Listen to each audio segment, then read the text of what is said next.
ರಾಜಣ್ಣ ಅವರು ಅವ್ರ ಮಂತ್ರಿ ಆಗಿದ್ದಾಗ ಅವ್ರು ಯಾವ ರೀತಿ ನಡ್ಕೊಂಡ್ರು ಅಂತ ಹೇಳಿ ಅದು ಜಗಜ್ಜಾಹಿರವಾಗಿರ್ತಕ್ಕಂಥದ್ದು. ಅವ್ರ ಭಾಷೆಗಳು ಯಾವ ರೀತಿ ಇತ್ತು, ಅವ್ರ ನಡವಳಿಕೆಗಳು ಯಾವ ರೀತಿ ಇತ್ತು ಅಂತಕ್ಕಂಥದ್ದು.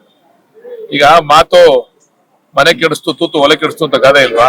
ಹಂಗ ಅವ್ರ ಮಾತಿನಿಂದ ಅವ್ರು ಕೆಟ್ಟಿರ್ತಕ್ಕಂಥದ್ದೇ ವಿನ ಬೇರೆ ಯಾರ ಷಡ್ಯಂತ್ರನೂ ಇದರಿಂದ ಇಲ್ಲ.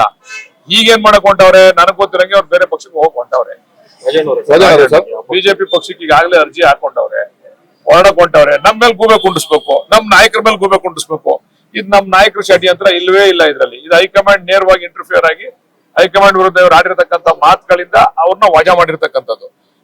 ಬೇಕು ಅಂತ ಹೇಳಿ ನಮ್ಮ ಪಕ್ಷದ ಮೇಲೆ ಗೂಬೆ ಕುಂಡಿಸಿ ನಾವು ಆಚೆ ಹೋಗ್ಬೇಕು ಅಂತಕ್ಕಂಥದಕ್ಕೆ ಇದೊಂದು ಪಿತೂರಿ ನಡೀತಾ ಇದೆ. ನಡೆಸ್ಲಿ. ಈಗ ರಾಜಣ್ಣ ಅವ್ರನ್ನ ಸ್ವಾಗತ ಮಾಡ್ತಾ ಇರೋರು ಯಾರು? ಬಿಜೆಪಿ ನಾಯಕರಲ್ವಾ? ಬಿಜೆಪಿ ನಾಯಕರು ರಾಜಣ್ಣ ಅವ್ರ ಒಂದು ಮಾತು ಹೇಳೋರು ನನಗೆ ಯಾವ ಪಕ್ಷದ ಅವಶ್ಯಕತೆನೂ ಇಲ್ಲ ಅಂತ ಹೇಳಿ. ಅಲ್ಲ ಸರ್, ನೀವು ಕಾನ್ಫಿಡೆಂಟ್ ಆಗಿ ಹೇಳ್ತಾ ಇದೀರಾ ಸರ್, ಅರ್ಜಿ ಹಾಕೊಂಡಿದ್ದಾರೆ. 100% ಭಾಗ. ಇನ್ ಸ್ವಲ್ಪ ದಿವಸ ಕಾಯ್ದು ನೋಡಿ, ನಮ್ ಸರ್ಕಾರ ಇಲ್ಲದೆ ಹೋಗಿ ಹಿಡಿದು ಹೊಂಟೋಗ್ಬಿಡೋರು. ಸರ್ಕಾರ ಅದೇ ಅಂತ ಒಂದೇ ಕಾರಣಕ್ಕೆ ಅವ್ರು ಅವರೇ ಅಷ್ಟೇ. ಇಲ್ಲಿ ಅವ್ರಾಗಲೇ ಒಂದ್ ಹೆಜ್ಜೆ ಹೊರಗಡೆ ಇಟ್ಬಿಟ್ಟವ್ರೆ. ಆಗಲೇ ಚರ್ಚೆಗಳು ಮಾಡವ್ರೆ, ಎಲ್ಲರ ಜೊತೆ ಚರ್ಚೆ ಮಾಡವ್ರೆ. ಅವ್ರಾಗ್ಲೇ ಬೇರೆ ಬೇರೆ ಜೊತೆ ಬೇರೆ ಪಕ್ಷದ ಸಂಪರ್ಕದಲ್ಲಿ ಇದಾರೆ. ಸರ್, ಈಗ 2 ಸ್ಥಾನ ಖಾಲಿ ಇದೆ ಸರ್ ಕ್ಯಾಬಿನೆಟ್ ಅಲ್ಲಿ, ಯಾವ ಫುಲ್ಫಿಲ್ ಆಗುತ್ತೆ? ನಾನು ರಾಜೀವ್ ಗಾಂಧಿ ಅವ್ರಿಗೆ ಫೋನ್ ಮಾಡ್ಬಿಟ್ಟು ಕೇಳ್ಬಿಟ್ಟು ಹೇಳ್ತೀನಿ. ರಾಜೀವ್ ಗಾಂಧಿ ಅಲ್ಲ, ರಾಹುಲ್ ಗಾಂಧಿ ಅವ್ರಿಗೆ ಹೈಕಮಾಂಡ್ ಗೆ ಫೋನ್ ಮಾಡ್ಬಿಟ್ಟು ಕೇಳ್ಬಿಟ್ಟು ಹೇಳ್ತೀನಿ ಯಾವಾಗ ಮಾಡ್ತೀನಿ.